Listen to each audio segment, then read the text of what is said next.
অসমৰ সমূহ 6 জনগোষ্ঠীৰ নেতৃত্বক আমি উষ্ম অভিনন্দন জনাইছোঁ।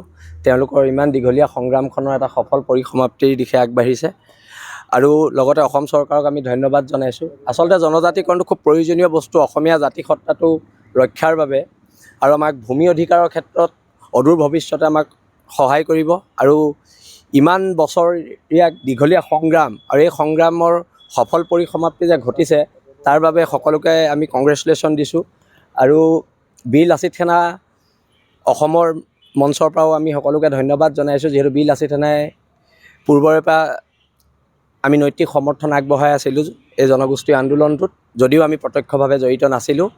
আৰু সকলোৰে বিশেষকৈ উজনি অসমত এক উৎসৱৰ দৰে এক পৰিৱেশ হৈছে আৰু সেই পৰিৱেশৰ অংশীদাৰ আমিও হৈছোঁ।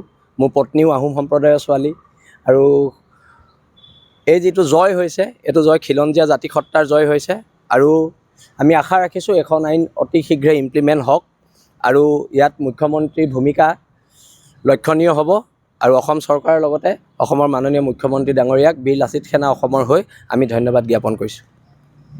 ঠিক আছে।